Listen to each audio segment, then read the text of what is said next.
Blog Talk Radio. Rockers in Recovery Media is dedicated to carrying the message of addiction recovery through music, news, events, and festivals taking place within and not limited to the clean and sober community. Hey, John Hollis with Rockers in Recovery. I want to welcome everybody to the show. If you don't know about Rockers in Recovery, you can go to rockersinrecovery.com, click on the About page. All the information's right there. You can also, at rockersinrecovery.com, find out all the current information and some great musical artists and also some great blogs in regards to help and treatment. Also, you'll find out about events and upcoming events. We just had one that got canceled. If you're not aware of it, we are not doing the Hard Rock this coming Saturday. And, of course, it is everywhere. We posted it everywhere that it was canceled and sent out a huge email blast. Unfortunately, we could not get the complete sponsorship to complete the event. So we look forward to maybe doing it sometime in the future, but at this time, not going to happen for lack of sponsorship. So in the meantime, we get to do what we've been doing for 10 years, and that is do radio interviews and live streaming productions and all the rest of the stuff that we've been doing over the last 10 years. And tonight we're going to have a great guest on. It's a gentleman, Mark Schwaber, and he is out of Swift River, which is up in the Berkshires. Kind of a cool place if you get a chance to check this out tonight. We're going to go through a lot of information and talk to Mark about it, and we're going to find out what he's all about as far as music is concerned, because you know something, he is a great, from what I understand, the stuff I've read up, great singer-songwriter. Mark, how you doing? Welcome to the show. Great. Thanks for having me, John. I really appreciate it. Hey, listen, I hope I didn't butcher your last name. It's Schwaber. Yeah, I probably should have mentioned something like that. Yeah, I think that's it's commonly torn apart, but no, and it's not not something I'm unfamiliar with. But appreciate you asking. Well, listen, you know something that's funny, because over the last 10 years and 2,000 plus episodes, I've been known to butcher some names, so I just wanted to make sure I said it right.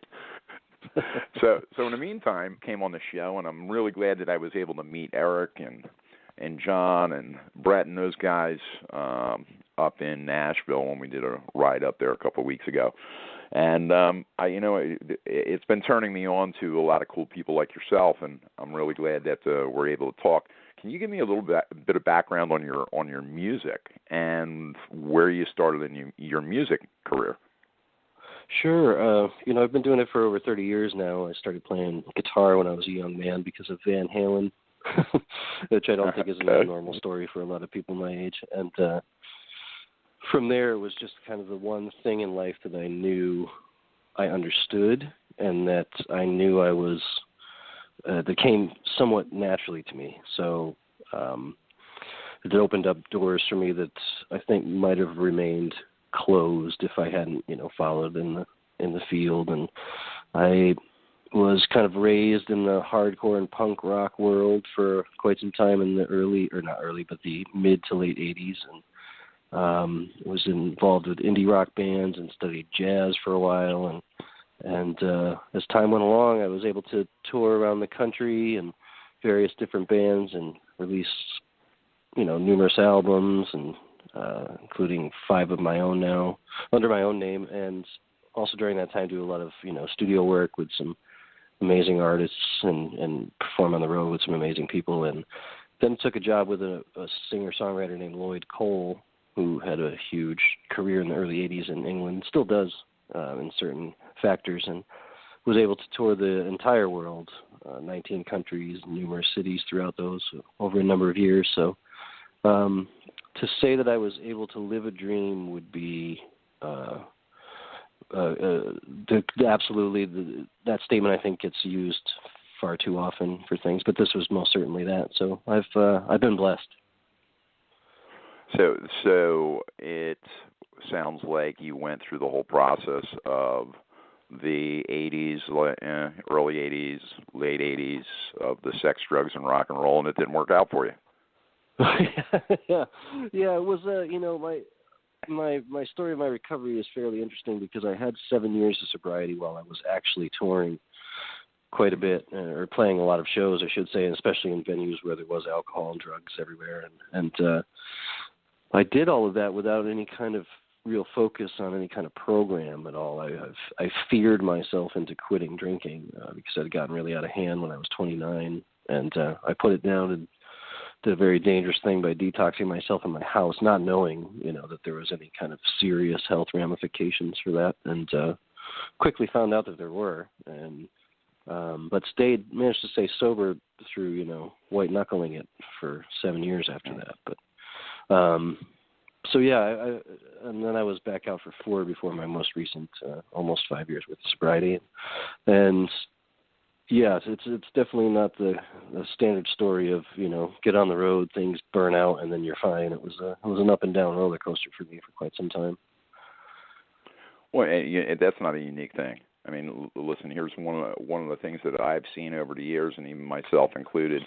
I was just reading this thing online somebody had put out in regards to, relapse is not. It is an option. Relapse occurs with people that don't try. I mean, this guy just went on and on and on in regards to this, and it has nothing to do with trauma. It has nothing to do with this. It has nothing to do with that. And I think for myself, I went through a process of, dealing with my own will at times, but at the same time, there were a lot of underlying issues, core issues that I hadn't dealt with. And until I dealt with them, I couldn't really do what I needed to do, you know what I mean, to have a life. Bro. So absolutely, man. That's my story as well, for sure. So that being said, when you started to deal with the process of getting clean, how did that work for you? What did you do? I mean, did you finally just say, it sounds like you just said, you were done and it was over with, and you were ready to give it a shot again. What did you do? You mean the time that the final time, which I hope is the final time, this current one? Exactly. Yeah, this current one was, because going back, I was out for 4 years. I was drinking again heavily for 4 years. And, towards the end of that was when my last job with music actually came to an end. So I kind of came home from touring all over the world and was in this house that I couldn't afford with a wife who didn't really want me around. And, I was jobless, and I had some savings, and, but I had the white picket fence and the dog and a whole community of people in this one area. And I just had sabotaged my way so deeply and so darkly at that point. I'd lost the marriage, lost the house, lost the dog, lost the cars, lost everything. It ended up being this kind of stat where, my story is very extreme. I drank myself to death. My heart did stop for, a brief period while I was in the ICU. And, I think when I had scared myself so much that I realized I'm just going to now just listen to whoever wants to tell me anything, as long as they have some kind of, ear to the ground with this disease as it works, and stop thinking that I can outsmart it or intellectualize it. And unfortunately, every rock bottom has its trap door, as they say, and I was back out even after that. But I'm blessed to say that, like I said, it was that moment, I think, where this last time around, where I finally realized I needed more than just myself. It's a beautiful ending to a beginning that has yeah, man. And because a lot of us don't end that way, unfortunately, and it's getting worse now with the epidemic that's going on out there with the opioid epidemic. But one of the things that it is brutal. One of the things that I wanted to really focus on here during the show is the fact that you've worked a program, you're in where you're in as far as your life is concerned. I know it's gotten better because you can see just by the history. You now are with Swift River. Tell us a little bit about Swift River. Well, I'd been working in the field for only a couple of years through state facilities, which I loved, and I loved all the people there very dearly, and became very close with them. And so when the offer came to go up there, it was kind of like, well, I'll entertain this, but this, nothing more is really going to happen than that. And from the moment I got up there, I just really couldn't believe what I was seeing. It's this kind of almost like postcard bucolic setting, these beautiful white building facilities on this rolling green hills in the middle of all this acreage, And the approach right out of the gate, although the people that I met was much more kind of intrinsically what I was geared towards in general, which was more of a holistic, using art and music therapies and different sorts of,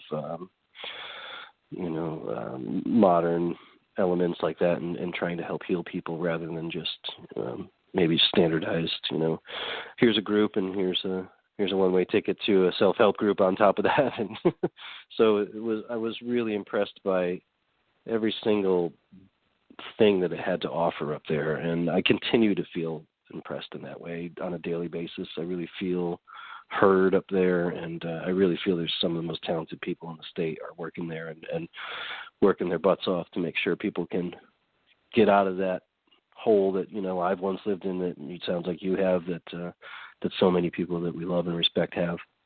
So it's a special place. You also, from my understanding, you have gone there and you've helped create their music program. Yeah, I mean, I don't know if I've, I guess maybe, yeah, I should give myself some credit. Sometimes I don't give myself enough credit. I guess I helped to maybe foster something into something that it wasn't what it is now. It wasn't when I got there, but it was already started by a wonderful counselor there named Ben and Matt Love, who's the CEO, and Will, who is the program director. These people are like super supportive.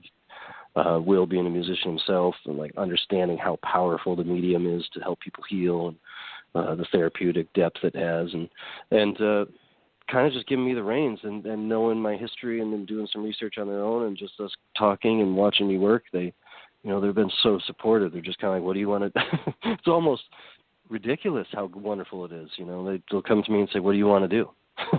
And I'll say, well, I have this idea. What do you guys think of this? And they'll kick it around the room for a little while, and it's almost like it comes to fruition within a matter of days. So it's and we have quite a program going up there now. It's an afternoon, guitar lesson session for an hour and a half, and then we have an open forum kind of music performance class. It's great. It's like, wow, half the programming of the day, if you're interested, because it's an elective, if you're interested, is, you're able to come and kind of just be a part of something like that. It's pretty amazing. Very cool. Very cool. That being said, musically, I'm sure that you writing and creating your own music has helped you to heal. Yeah. I mean, I say this fairly frequently, or at least when asked about recovery and the role that music's played. I lie like crazy when I'm using, and I think that's not abnormal for probably a massive percentage of the portion of people who are addicts. I mean, I would lie to lie. Yeah, exactly. I mean, I was lying about things I didn't even need to lie about, so much so that I couldn't remember. Exactly. And this is such a story for everybody, and I couldn't remember what was what. And I'm really proud of looking back kind of reflectively at all of my years in music and all of my songwriting. The one area where I was staying truthful at all times was in my lyrics, and they were really brutally honest and painful, and there's some of them are very dark, but I always kind of lived by that virtue of having suffered from anxiety and depression my whole life and addiction. I really lived by that virtue of trying to purge the darkness and live in the light, and I really felt like it was an absolute number one tool that I used to help me get this darkness out of me. And for some reason, people are drawn to that. And the reason is because people also suffer in their own darknesses in their own ways, and they can interpret, something like a song and make it their own, or at least feel like they've shared an experience with the writer. And that for me has been, it's like that was my first sense of community, how important the role of community is in recovery. I personally feel it's like the number one thing, even if your community is two people. It's such an important thing. And for me, that was like my first foray into that before I really understood anything about traditional mediums. So, good stuff. Great information. If you're checking out the show tonight, you can also get to know Mark better by calling 888-910-1164. Again, that is 888-910-1164. Check out also swiftriver.com. A lot of great information there. Mark, I definitely want to have you back on the air and have you back on for another 15 minutes. We'll talk about some issues and go from there with some more good stuff. Sounds awesome, man. Thank you so much, John. Listen, in closing, thank you again to all of you guys at Addiction Campuses and, of course, all of the friends up there in Nashville. And, Mark, we definitely will have you on again. That's wonderful. Yeah, I have some songs that have written directly from the perspective of someone who's recovering, and so I think it would be wonderful to go in depth about that. So, Rockers in Recovery, you can go to rockersinrecovery.com.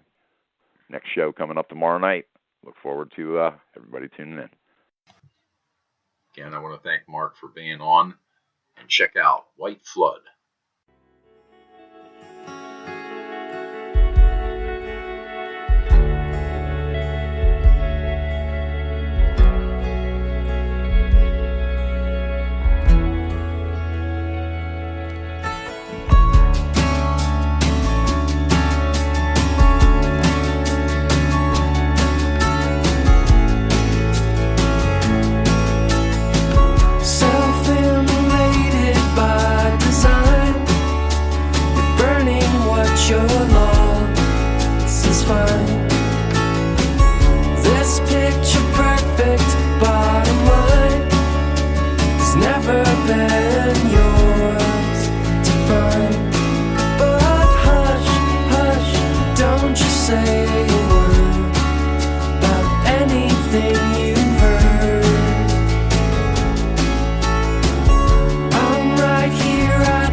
Rockers in Recovery Radio is based on opinion only and is not meant to treat or diagnose any health or mental health issue of any kind. If you feel you need help for any health-related issues, please contact a physician or mental health professional. The opinions expressed by our guests are not necessarily those of Rockers in Recovery.